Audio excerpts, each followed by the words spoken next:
vyslyš nás. Prosíme tě, Pane, i za naše kamarády, kteří tě neznají. Dej, ať i oni jednou poznávají tvou lásku. Prosíme tě, vyslyš nás. Prosíme tě i za nás, abychom na tebe nikdy nezapomněli.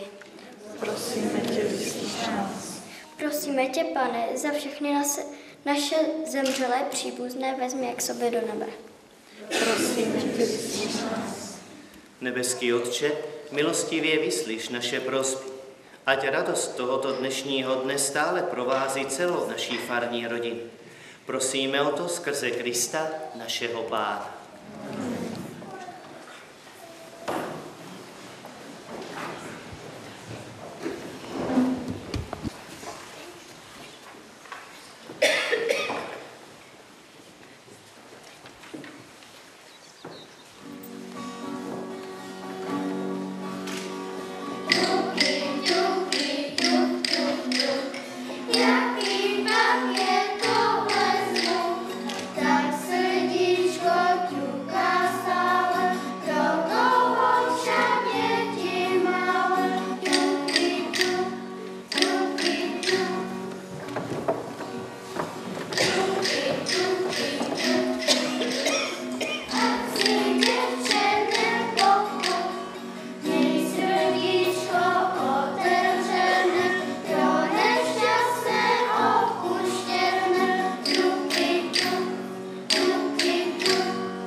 Zalíbila Bohu Otci Všemohoucímu.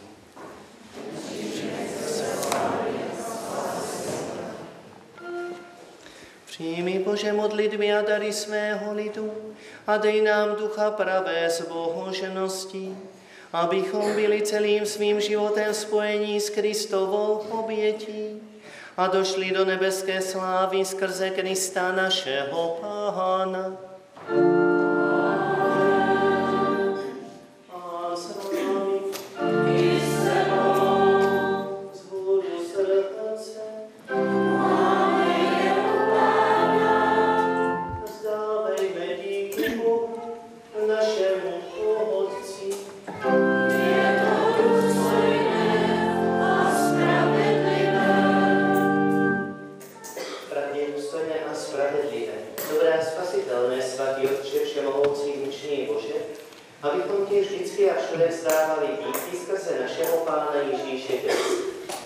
O něm nám apoštolové vydali svědectví, že ho vzkřísil z mrtvých a že ho vzal k sobě do své slávy.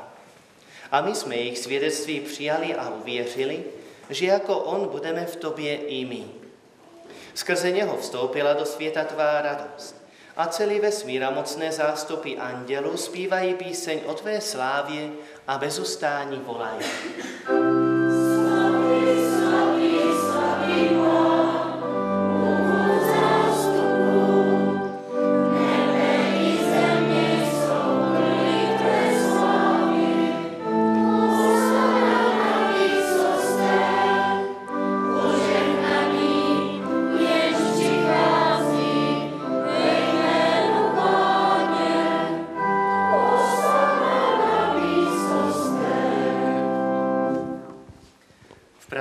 Svatý Bože, a právem tě chválí všechno, co jsi stvořil. Neboť skrze svého Syna, našeho Pána Ježíše Krista, mocí Ducha Svatého všemu dáváš život a všechno posvěcuješ. A ustavičně si shromažďuješ lid, aby od východu až na západ byla tvému jménu přinášena oběť čistá.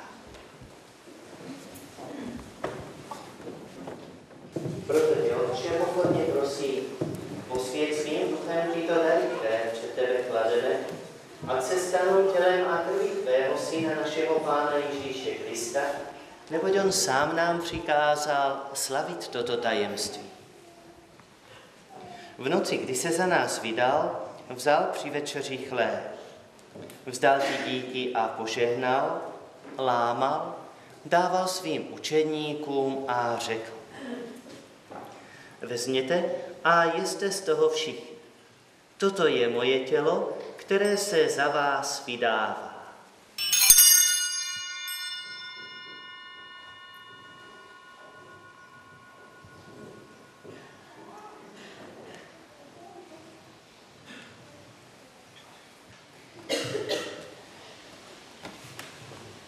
Po večeři vzal také kalich. Vzdal ti díky a požehnal, dal svým učedníkům a řekl: vezměte a pijte z něho všichni. Toto je kalich mé krve, která se prolévá za vás a za všechny na odpuštění hříchu. Toto je smlouva nová a věčná. To konejte na mou památku.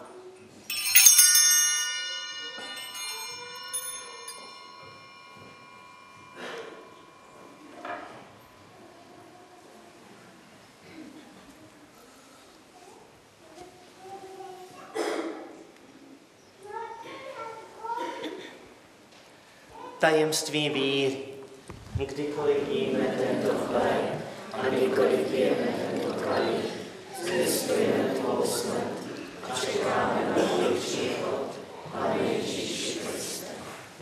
Proto na památku spasitelné smrti tvého syna, jeho vzkříšení a na nebe vstoupení a v očekávání jeho slavného příchodu přinášíme ti, Bože, toto díku vzdání, tuto oběť živou a svatou. Zhlédni na oběť své církve. Vždyť je to oběť tvého syna a jeho obětí jsme byli s tebou usmířeni. Ať jsme jedno tělo a jedna duše v Kristu našem Pánu. Skrze něho, ať se před tebou stáváme obětí úplnou a ustavičnou. Abychom dostali dědictví svým vyvoleným, s nejsvětější Panou a Božou Maní, s svými apoštoly a slavnými učedníky, se svatým Petrem a Pavlem a se všemi svatými našimi zastánci a stálými pomocnými. Pro tuto oběť našeho smíření dej, Bože, celému světu mír a spásu. Slyš naše prosby, dobrotivý Otče, a stoj při nás. Smiluj se nad svými rozptýlenými syny skrze našeho Pána Ježíše Krista, neboť skrze něho dáváš světu všechno dobré.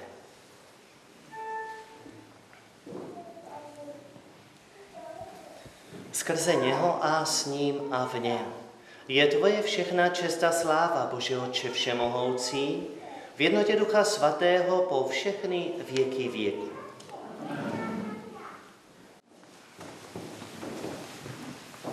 A nyní společně zaspívejme modlitbu, kterou nás Pán Ježíš naučil.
Nehleďte tedy na naše hříchy, ale na víru své církve a podle své vůle ji naplňuj pokojem a veď k jednotě, neboť ty žiješ a králuješ na věky věků.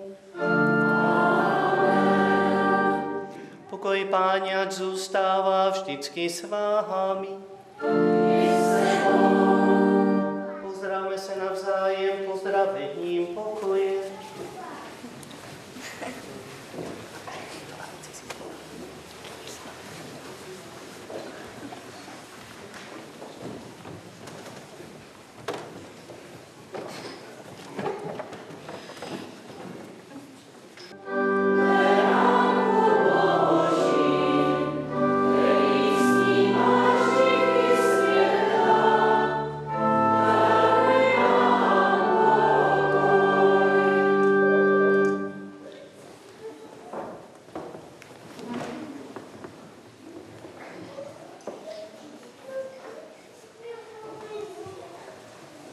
Hle, beránek Boží, ten, který na sebe vzal hříchy světa. Blahoslavení, kdo jsou pozváni k večeři beránku.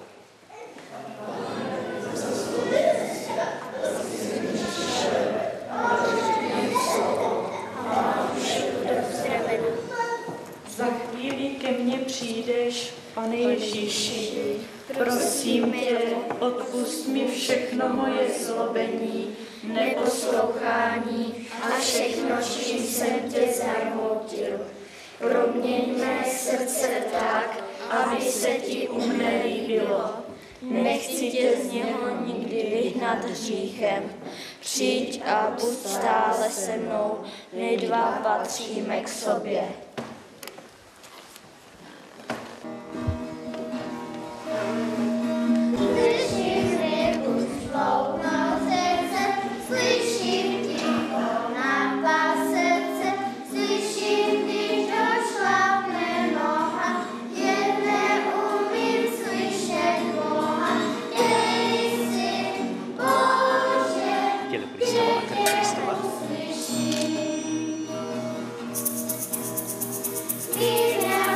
Kristovo a krev Kristova.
Abych se ti dobrotou podobal.